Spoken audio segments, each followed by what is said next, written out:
for more on the record price of oil that we have seen this week and its impact on what you pay for everything from gas to groceries, let's bring in our all-star panel. Jim Lowell is Fidelity Investor Editor, along with Ron Ianieri. He is the Chief Options Strategist at Options University.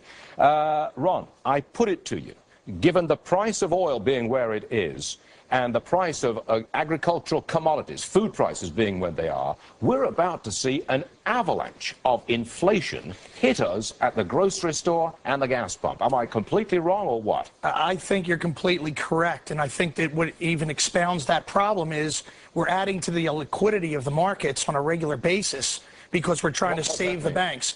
Well, basically, as you know, we've got a little bit of a credit crisis right now. And, you know, some of these banks are in pretty big trouble. And obviously the U.S. economy is really at a real ugly situation right now.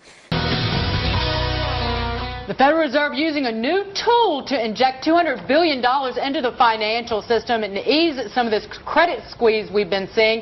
Is this a long-term solution or just a Band-Aid? It's a Band-Aid. And I really believe that the market is saying it's a Band-Aid. You mentioned that they're now opening up to lending or getting liquidity to the investment banks. Did you see what Bear Stearns is doing today with the market up big? There's rumors that Bear's in major trouble. That just shows me that if this was a long-term fix, Bear would not be reacting this way.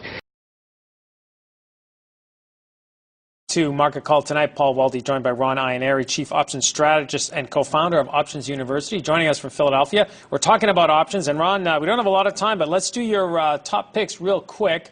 I guess I'm not too surprised that you're picking a short of Bank of America. Tell us why this is a good strategy. Well, I'm actually not just picking Bank of America. I'm picking a short on the whole financial sector.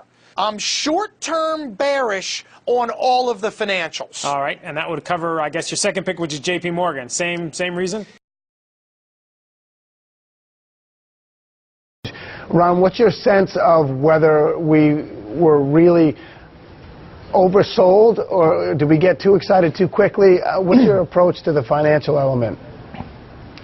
Well, I think what we saw was we first got into an oversold condition, and I want to make sure that everybody understands that I don't view the oversold condition as a bad valuation. I think that the stocks are probably going to go back down there and probably should be down there.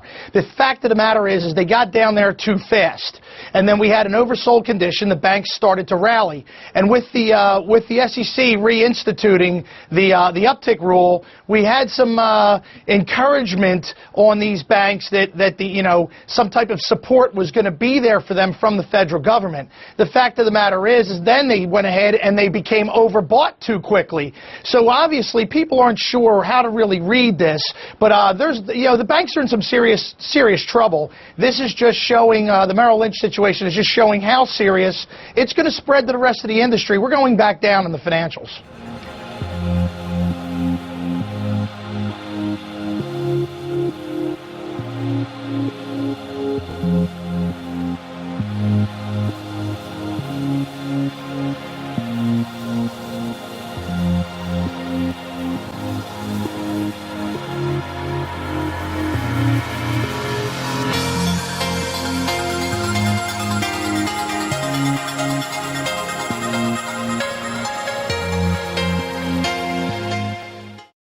Why don't we start with Ron? Tell us a little bit about, for the average investor out there watching, might not be all that familiar with options, how they might be able to use them in the portfolio. Take us through kind of an Options 101 if you can. Okay, well, obviously options are a very sophisticated product, a little more sophisticated than stocks, so there's a little more of a learning curve here. But what people have to really realize is that sometimes the extra time, effort, and energy spent in learning something is worth it. And you have to make that determination, and I very much feel that if an investor understood all the advantages options gave them, then they would say that, hey, this is well worth spending time, effort, and energy to learn how to use these things properly. When used properly, options are definitely much more cost efficient than the underlying security.